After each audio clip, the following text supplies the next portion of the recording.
do il benvenuto. Sono molto contenta perché li vedo numerosi a questi incontri, per i quali devo ringraziare l'Ordine, il Collegio degli Ingegneri e anche l'autorità portuale, perché sono incontri sempre molto interessanti. L'Ateneo Veneto è, perlomeno noi lo consideriamo, la piazza della città dove si discute dei problemi della città.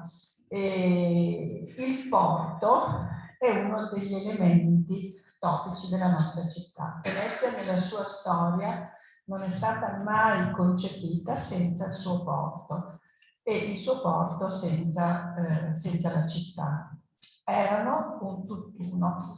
A volte ho la sensazione che negli ultimi tempi il porto sia considerato qualcosa di altro dalla città, qualcosa di diverso, come se fossero due entità che vivono vite separate, quando le loro vite sono molto incrociate. Lo sono per dei problemi attualissimi. Sappiamo che bisogna decidere come funziona il porto, quando funziona o non funziona il MOSE.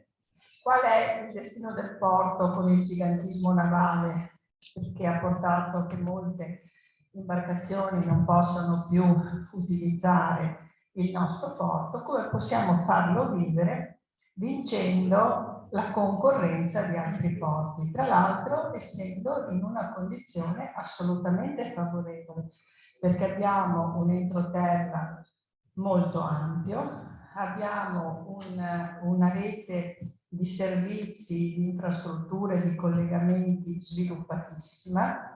Insomma, la natura ci ha, come dire, ci ha donato un luogo assolutamente idoneo, e mi viene da pensare a quelle cartine antiche di Venezia che chiamavano il mare Adriatico Golfo di Venezia.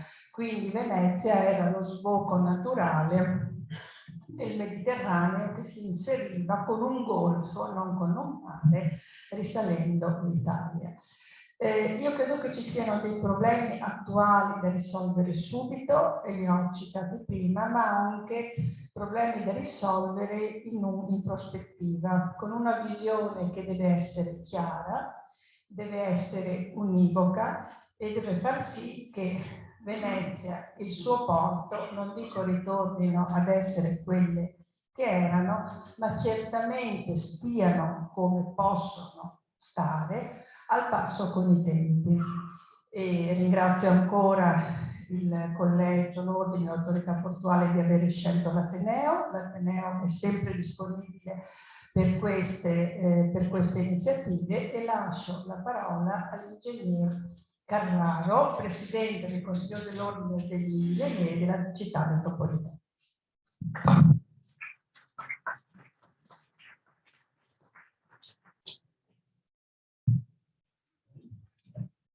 Grazie alla Presidente Magaraggia, grazie per averci consentito di svolgere un incontro con di così alto rilievo ancora all'Ateneo Veneto, come è stato in altre occasioni. Oggi è il 4 novembre, una data particolarmente evocativa per tutta l'Italia, ma in particolar modo evidentemente per la città di Venezia. Nel 1966 ci fu l'Acqua Granda, questo diede luogo a tutta una serie di studi, indagini, lavori dei quali oggi noi vediamo gli esiti. Stamattina si è per la prima volta quest'anno sollevato il MOSE, quindi insomma, passi avanti, sia pure su scala decennale, se ne fa. Il nostro ordine, l'Ordine degli Ingegneri della Città Metropolitana di Venezia, si occupa da molto tempo dei diversi aspetti che caratterizzano la nostra città. Aspetti critici, ma che hanno in sé le prospettive per un maggiore sviluppo di Venezia. Ecco qui il riferimento al porto della nostra città. Tra l'altro, dedicavo di ricordare che proprio nel 2019, nel novembre, quindi 3 anni fa avevamo fatto un convegno sul MOSE molto partecipato, insomma, che ha suscitato molto interesse, che ha avuto poi dopo delle repliche, e oggi ci collochiamo esattamente in quel filone, perché il porto va visto anche nel contesto MOSE. Sappiamo tutti che quando il MOSE è alzato, quando le barriere mobili sono alzate, queste hanno delle implicazioni assolutamente non trascurabili per il porto. All'interno dell'ordine degli ingegneri e del collegio degli ingegneri che ha organizzato questo incontro di oggi, vive e opera la commissione MOSE e Acquearte, giusto appunto perché tra i diversi compiti istituzionali che ha l'ordine vi è anche quello di approfondire, di studiare ed eventualmente di suggerire qualche soluzione, senza nessuna velleità, ma da tecnici. In quella sede, quindi in sede di commissione dell'ordine, è stato elaborato un documento prettamente tecnico che indaga proprio i problemi e le prospettive del porto di Venezia con il MOSE in servizio. È un documento che è stato redatto nello scorso anno, che poi dopo ha avuto una serie di passaggi all'interno del nostro ordine. C'è stata una pubblicazione sul giornale dell'ingegnere, che è il mensile del Consiglio Nazionale Ingegneri, e anche sull'Acqua, che è il periodico bimestrale dell'Associazione Idrotecnica Italiana.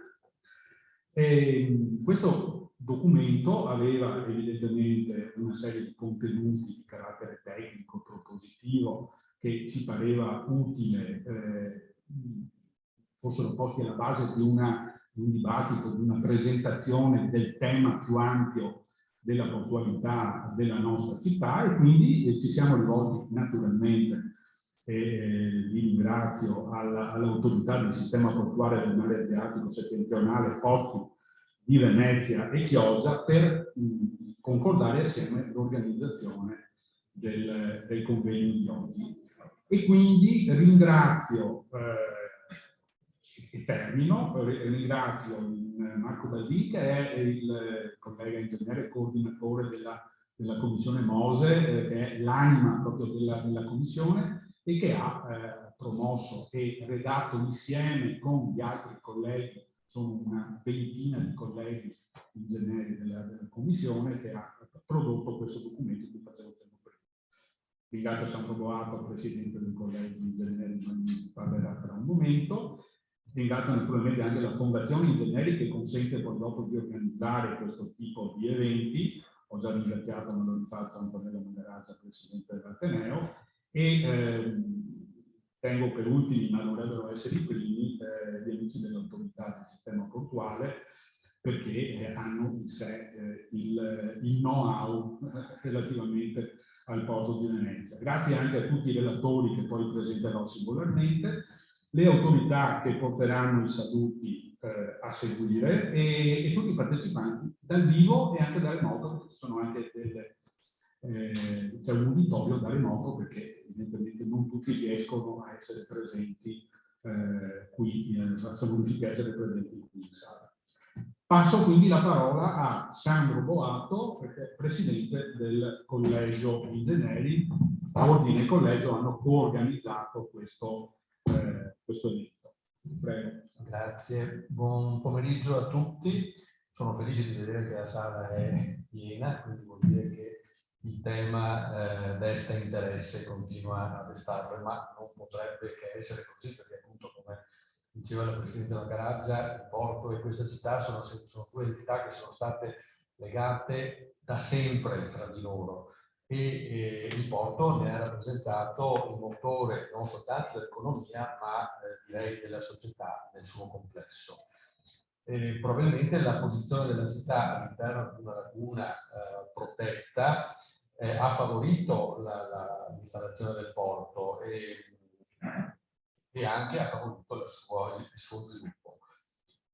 Questo nel passato. Poi nel Novecento, con l'avvento dell'industrializzazione, una parte delle attività portuali si sono spostate nella zona di Marghera, dove nel frattempo stava nascendo una importante zona industriale, lasciando alla città storica soltanto una parte, soltanto i traghetti e il traffico crocieristico. Il traffico crocieristico che nel corso degli ultimi anni ha avuto uno sviluppo davvero molto importante, fino a rappresentare quasi un pericolo per la stessa città. Abbiamo vissuto tutti alcune situazioni un po' preoccupanti e sappiamo che l'opinione pubblica è divisa su questo tema, anche perché questi flussi turistici così importanti molto spesso non sono così rispettosi di un tessuto che sarà banale dirlo, ma secondo me va ricordato, è un tessuto fragile quello della città del Osservatorio di Venezia, quindi va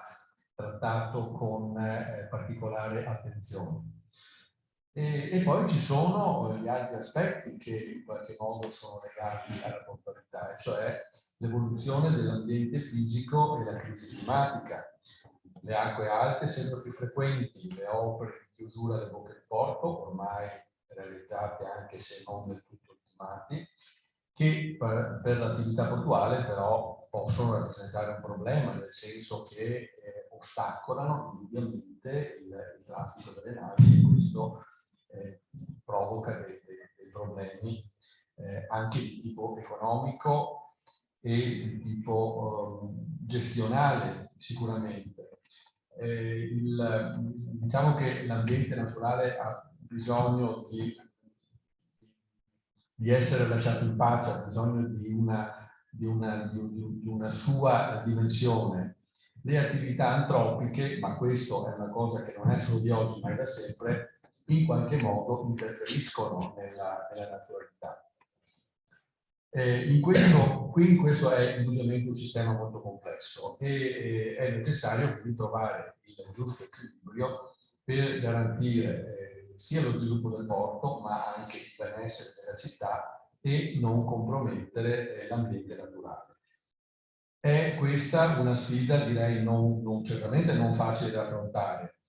È necessario contemperare a interessi diversi e talora contrapposti visioni diverse della società e del futuro in un contesto, quello veneziano, appunto già molto affollato dalla presenza di tanti enti, organismi, associazioni, commissari, ciascuno titolato a difendere propri interessi e una propria visione, e non sempre questi interessi vanno d'accordo l'uno con l'altro.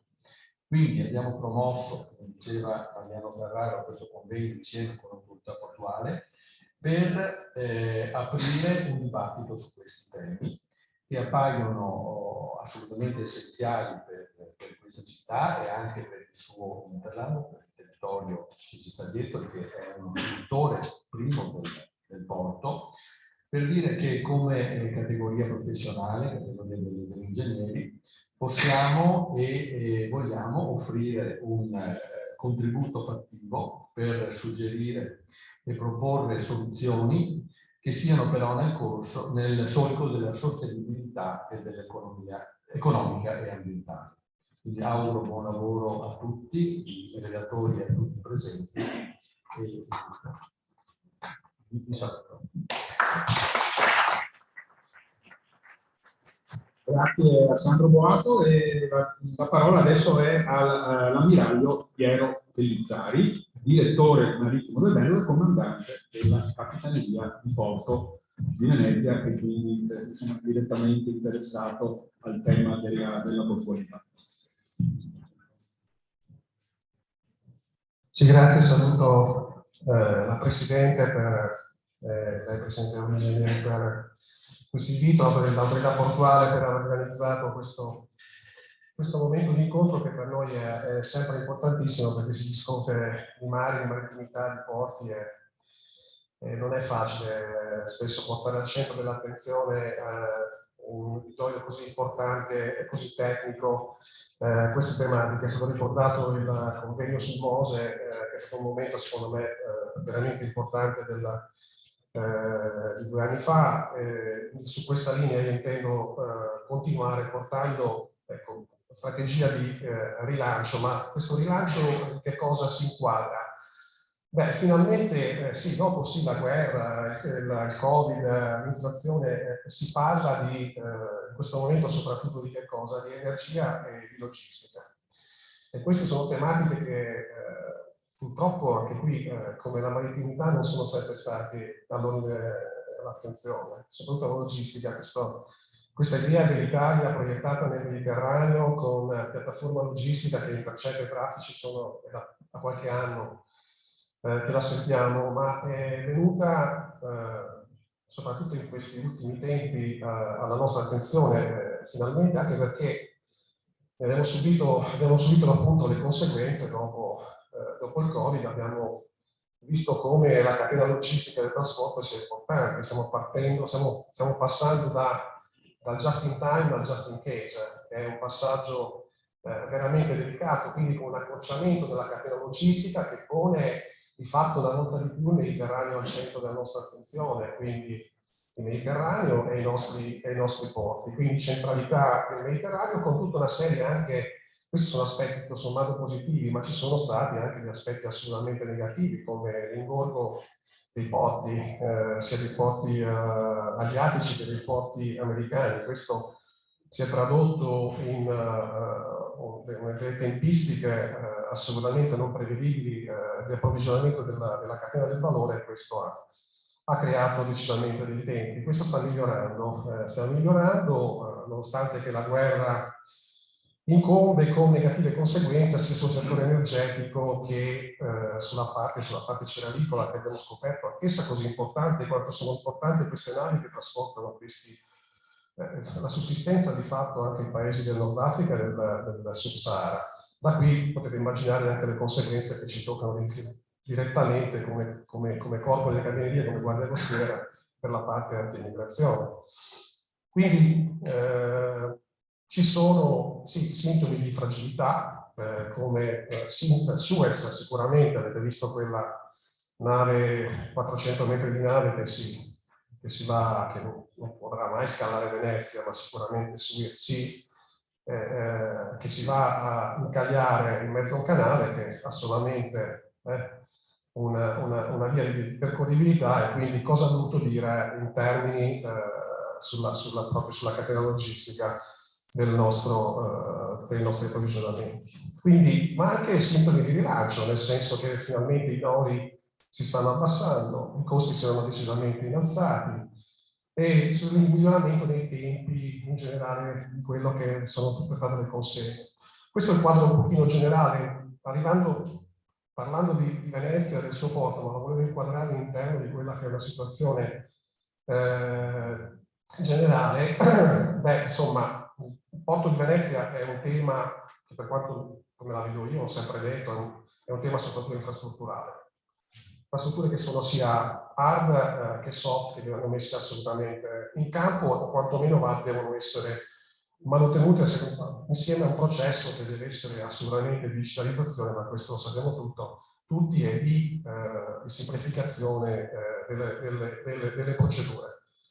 In buona sostanza dobbiamo dare certezze. Dobbiamo dare certezze ai nostri comandanti che scalano il porto con le navi del porto di Venezia, dicendo esattamente qual è la situazione del porto, cosa incontrano di fronte a loro, ma come l'autorità di sistema portuale deve darle ai terminalisti per fare in modo che questo primo anello della catena logistica, che è il porto, poi possa servire il distretto del nord-est in modo appropriato. Noi ci occupiamo soprattutto di navi, la Guardia Costiera si occupa di navi e della sicurezza delle navi. Nel 2022 su 115 navi che abbiamo ispezionato come stato del porto, ne abbiamo detenute 24 per varie ragioni, solamente a Venezia. Ma nel contempo questo è un lato, se vogliamo, non positivo, ma in generale le navi ormai sono tenute costantemente monitorate e sotto controllo, ma ovviamente questo ci porta costantemente a svolgere la nostra attività a bordo, e stanno facendo un grossissimo sforzo. Le 60-70 mila navi SOLAS che sono nel mondo inquinano per il 2,3% di CO2 in generale su tutte. Stanno facendo un grosso sforzo per adottando nuovi combustibili e passare all'alimentazione a terra. E qui torniamo al porto, perché se le navi cambiano, anche i porti si devono adattare, cioè devono essere in grado, poi il Presidente Blasio sicuramente ce lo dirà, nell'ambito dei programmi che sta svolgendo, di essere approvvigionato di queste nuove fonti di combustibili, per non parlare del cold ironing, che sarebbe l'alimentazione elettrica per consentire di potersi staccare e non mantenere i diesel elettrici quindi questo per arrivare entro il 2050 a questo è un processo che ha una totale riduzione sicuramente a calpestare quell'impronta green che tutti quanti vogliamo. Quindi torniamo alle infrastrutture, nuovamente quello che dicevo prima. Dragaggi, semplificazione, digitalizzazione e infrastrutture. Questi sono i temi. Dragaggi, ho sentito prima, ecco, la sostenibilità. Beh, dragaggi devono essere quantomeno manutentivi. Cioè, bisogna dare, ripeto, certezze. Bisogna sapere che cos'è sostenibile. Bisogna poter dire ai comandanti che scalano il porto esattamente di quanto sono i fondali, come dobbiamo poterlo dire ai terminalisti, per poter fare una pianificazione dei loro interventi. Il porto è già H24, il porto lavora su tutte le 24 ore, ma ci sono delle limitazioni proprio in relazione alle infrastrutture. Sicuramente c'è il Mose che si è alzato 21 volte 2 anni fa, 11 volte l'anno scorso e la prima volta quest'anno. Ormai è diventata per noi che dobbiamo fare come comandante del porto, regolare e vigilare l'ingresso e l'uscita del porto, un'attività di programmazione che è ciclica e che ha avuto anche, devo dire, ultimamente il plauso anche degli operatori del cluster portuale, che ha riconosciuto come si è fatto il massimo in questo senso per cercare di ridurre quelli che sono i disagi della portualità. Vorrei dire ancora due cose. La centralità dei porti. I porti sono e saranno, nell'ambito proprio dell'impronta green e della sostenibilità, assolutamente dei facilitatori del processo di transizione energetica. I porti sono degli hub energetici e sono anche degli gateway energetici. Sappiamo bene come proprio nell'ambito dello spostamento, una volta passavano dalla Giudecca, passavano anche le petroliere. Le petroliere adesso arrivano da San Leonardo, quindi è proprio il porto è un gateway energetico dove arrivano fonti energetiche. Questo con prodotti che devono essere sempre assolutamente più green. Sono punti di arrivo anche spesso delle pipeline. Abbiamo un rigassificatore che non arriva a Venezia, ma i rimorchiatori che servono per i rigassificatori partono a Venezia, servizi tecnologici portano a Venezia. E sono vicini all'industria, servono l'industria, quindi sono assolutamente centrali. Su questo, e concludo, un'ultima cosa. Il porto di Venezia ha una specifica vocazione di porto multipurpose, cioè fa un sacco di cose dove tutti i settori e le filiere risultano equamente bilanciate, e questo è un punto di forza. La multifunzionalità rappresenta un valore aggiunto rilevante.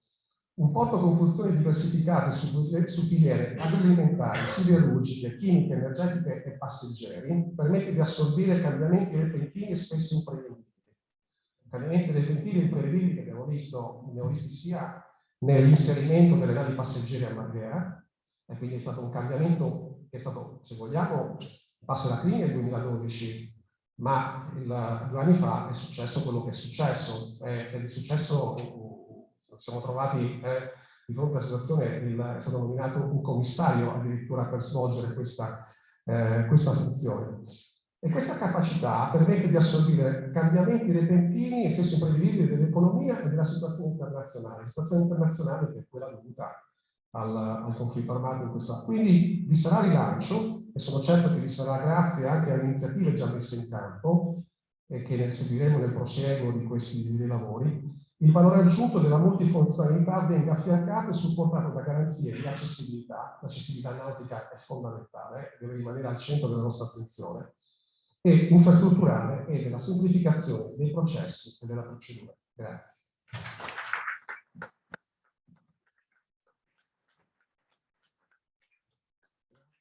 grazie a Milano Pellizzari. Adesso passo la parola a Massimiliano De Martini, assessore all'urbanistica, attività privata e ambiente del Comune di Venezia, naturalmente che rappresenta tutti noi cittadini veneziani e direttamente con le ricadute che ci saranno in futuro a causa o per merito del sistema culturale. Grazie agli ingegneri, portando il saluto della città anche a nome del sindaco Brugnaro. Già mi complimento con il presidente Carraro, complimentandosi con lui, vuol dire con tutto l'ordine degli ingegneri, ma anche con la presidente Magaraggia, presidente dell'Ateneo Veneto, perché confermo e sono testimone dell'ampia disponibilità che questa sede si concede alla città per incontri come questo tipo. Io vorrei dire solo due parole, però rispetto ad altri interventi questa volta di solito l'abbraccio me li sono puntati perché non vorrei dimenticare i passaggi. Tralascio tutto l'aspetto cronologico che già chi mi ha preceduto l'ha ricordato, cioè la storia del porto all'interno della città. Nasce nel XIII secolo, stiamo parlando di 800 anni fa, e quindi una storia che ha 800 anni, bisogna dirlo. Non vorrei che sempre con decreti che facilitano gli assorbimenti di alcune istituzioni sparisca il magistrato reato con 500 anni di storia con un decreto così facile. Quindi parlare di 800 anni di storia penso che sia doveroso pensare al futuro riconoscendo il ruolo che ha anche il porto all'interno di questa città. Fatalità, nel XIII secolo comincia a costruirsi l'arsenale. La cantieristica navale con l'attività portuale, uno nella zona che conosciamo adesso di Castello, l'altro proprio il porto a Rialto. In questi 800 anni il porto, partendo da Rialto, non ha mai avuto una stabilità fissa. Si è sempre spostato nei vari territori, da Riva degli Schiavoni a San Giorgio, San Basilio, la Marittima, e per arrivare ai primi del Novecento l'ampliamento finalizzato. E devo dire che da un porto che fondamentalmente era commerciale, viene trasferito nei primi del Novecento in concomitanza, come abbiamo detto, con l'area industriale, perché c'è anche una vocazione industriale. Da un commercio di mercanzie, di altri prodotti che erano in quel periodo, si commerciavano in quel periodo, nasce invece un periodo nuovo di commercio che è quello industriale. Allora mi fa piacere il titolo di questo evento perché in prospettiva di rilancio del porto di Venezia. Più che un rilancio è un ricordare fondamentalmente. Io penso che non c'è uno sviluppo di un porto se non va di pari passo con uno sviluppo a terra. La nave è un mezzo di trasporto che va da un punto a un altro punto e quando parte e quando attracca ha un motivo. Se togliamo i fondamenti di questo attracco non c'è motivo che ci sia un porto. E su questo poi vi ricordo un passaggio che l'ho trovato per sbaglio, ma per me è stato illuminante, come riflessione fatta nel 1956 da un grande partito di governo che all'epoca aveva la possibilità di inserirsi con delle leggi per lo sviluppo della nostra nazione. Un porto che ad oggi, se non sono stati modificati, ma poi lo dirà meglio anche il presidente del porto, 26 terminal merci, 163 approdi attivi, 8 terminal crociere, 30 km di banchine. Quindi non è un porticciato, è una grande infrastruttura che nasce per volontà di uno Stato. Quindi quando nasce Porto Marghera non l'ha voluto il sindaco di Venezia, tantomeno il sindaco di Mestre, perché in quel periodo nel 17 Mestre era il comune, ma il Regno d'Italia ha demandato a questi sindaci di realizzare una zona industriale con tutti gli annessi connessi. Quindi il porto, o come preferisco parlare io, i porti, perché abbiamo categorie diverse nella nostra portualità, quindi non c'è solo il porto, quello che pensiamo delle grandi navi, ma ci sono i porti della nostra città, hanno un approccio differenziato l'uno dall'altro. E devo dire che i porti sono una struttura complessa che interagisce con le infrastrutture di terra che costituiscono a loro volta un sistema complesso. Quindi se fosse così semplice anche oggi non staremmo qui a incontrarsi a parlare e per trovare forse qualcosa di nuovo che ci permetta di consolidare questo rilancio che ritengo ancora un progetto propositivo ed è per questo che la città oggi è qui presente. Negli anni 50, siamo nel primo dopoguerra, a Venezia venne dato proprio dallo Stato italiano di ottenere a maggior equilibrio dalla distribuzione delle linee di preminente interesse nazionale e rivestono particolare importanza per l'economia adriatica. Quindi ricordo anche su questo passaggio che il porto è a Venezia, ma non è il porto di Venezia, è il porto d'Italia, come quello di Genova, quello di Brindisi, come quello di Taranto, come sono tutti gli altri porti. Non è solo il nostro porto. E forse un convegno di questo tipo serve proprio per sdoganare certe riflessioni. Che non possiamo pensare a un approdo di un natante piccolo di un porto. Questa è un'infrastruttura dello Stato. E se ragiono con questa mentalità riesco anche a capire tutto ciò che si sviluppa a terra. Qualche anno dopo si comincia a sviluppare l'aeroporto. Un altro hub in prossimità quasi del porto che deve mettere in connessione queste relazioni di trasporto. Se pensiamo di poter fare, se non fosse stato fatto in quegli anni 59-61 l'aeroporto di Tessera, oggi noi non avremmo un aeroporto, sarebbe impossibile pensarlo, sarebbe impossibile anche realizzarlo. Ma penso ancora al porto, a tutto ciò che ruota attorno a terra, alle imprese. E arriva una nave, ma a terra non è che non c'è nessuno. Quindi l'attenzione di questa città è soprattutto su quello che succede a terra. Quindi alle compagnie marittime, agli agenti spedizionieri, alle attività portuali, ai trasportatori e alle industrie. Porto, industrie. Ricordava benissimo il comandante Pellizzari che uno dei punti importanti, forse da valorizzare vedendo il bicchiere mezzo pieno, è che questo porto ha una distribuzione di funzioni e di servizi. Quindi non è solo concentrato alla chimica, all'industria. I farinacei sono importanti. Quanto è pesato avere un porto a Venezia per importare il caffè in Europa, per importare le droghe e le spezie, che non erano inquinanti probabilmente come la plastica o altri cicli produttivi. Però il porto è fondamentale all'industria, a questo tipo di industria. Quindi il porto ha una sua valenza importante per le mercanzie, ma soprattutto per le attività. E sono motivi in questi anni non solo di riconversione dell'industria. Oggi, come ricordava anche prima il comandante Pellizzari, è importante la riconversione del porto nella sua struttura. Oggi dire un porto green è come una casa green, sembra quasi una bazzeccola, no? Però il presidente del porto, quando deve trovarsi in determinati contesti a rappresentare il porto di Venezia, il porto di Chioggia, deve sentirsi forte che la città dietro lo appoggia. È un sistema non solo portuale, è un sistema di territorio e deve far capire non solo qual è il miglior approdo, ma perché ci sono le migliori imprese a terra che lavorano. Ecco che lo sviluppo green deve essere proporzionato allo sviluppo green del porto. È un hub che viaggia con la stessa politica. Quindi cosa bisogna il porto? Di stabilità, che venga deciso definitivamente dove il porto deve essere collocato per creare quelle infrastrutture a terra che permettono un ormeggio che non è più inquinante come 2, 3, 4, 5 anni fa, ma è un nuovo modo di arrivare in città. Perché se si pensa di fare uno sviluppo portando gli errori vecchi di progettazione, probabilmente è giusto allora aver paura. Ma oggi la scienza, la ricerca e la tecnologia ci dicono che si può fare anche in un altro modo. Sono veloce per spirito. Il porto in un hub, quindi stradale e ferroviario. Chi va a Fusina, Malcontenta negli ultimi 8-10 anni, vede cosa è stato realizzato per il porto. Queste viabilità non sono state costruite dall'Accademia di Alto. Bisogna andare a Fusina Malcontenta a vedere quanto è stato investito dal governo, dallo Stato, per dare un maggior volano in più all'area industriale del porto stesso. Non sono investimenti casuali. Quei 16 milioni e mezzo che il MISE ha messo davanti al Vega sono un'infrastruttura. Non è solo per facilitare l'accesso da via Torino e per andare a Marghera, anche, ma probabilmente per rendere quell'area industriale ancora più appetibile, ancora più funzionale.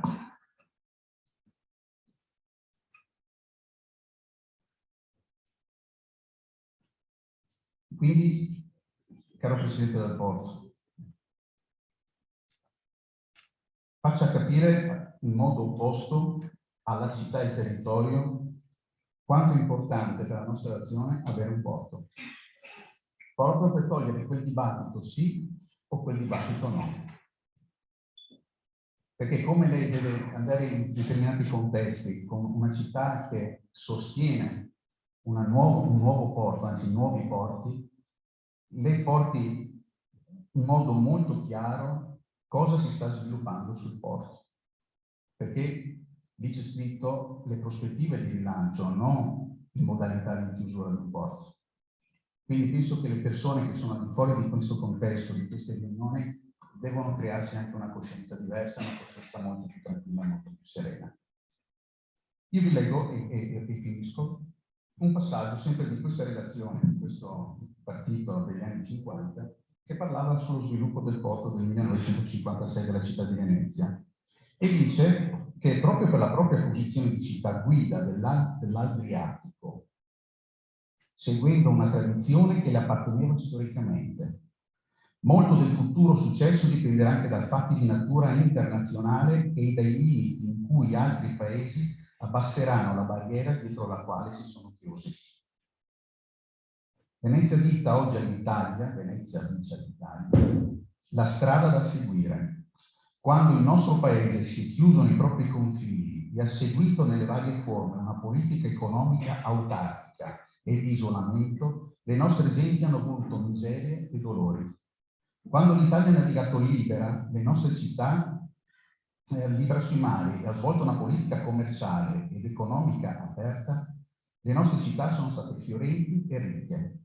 In questi anni del dopoguerra Venezia ha beneficiato, come in altri centri italiani, dell'abbandono della politica autarchica e dell'impegno assunto dal nostro governo di una politica di larga cooperazione internazionale e di larga liberalizzazione degli scambi.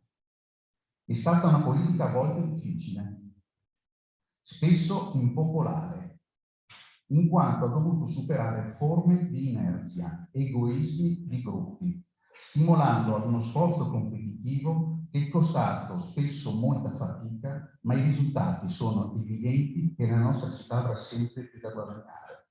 La città di Venezia, infatti, è particolarmente sensibile agli effetti della cooperazione internazionale e lo sviluppo di questa le assicurerà una certa ricchezza. E io penso che lo sviluppo sia proprio quello legato all'ambiente. Penso che la parola chiave sia proprio legata all'ambiente. Cioè tutto l'aspetto dello sviluppo del nostro territorio dovrà fare calcoli, dimostrarlo anche dal punto di vista scientifico, che non va a interferire con l'ambiente. Quindi il futuro non è il passato e la scienza, la ricerca più la tecnologia sono somme che danno sicuramente a un miglioramento continuo. Quindi io oggi ascolterò con molto interesse ciò che verrà detto, perché si dia non un senso al porto, ma il senso al porto. Deve avere un significato profondo, sono momenti importanti dove oggi noi possiamo scrivere forse i prossimi 100 anni, non solo per il Mose, ma anche per la nostra città, che sicuramente deve rimanere tutelata da qualsiasi sviluppo. Ecco, io credo nella vostra categoria perché siete portatori di scienza, ma soprattutto anche di scienza applicata, e spero che attraverso le vostre conoscenze la città possa beneficiare nel miglior modo possibile della nostra quotidianità.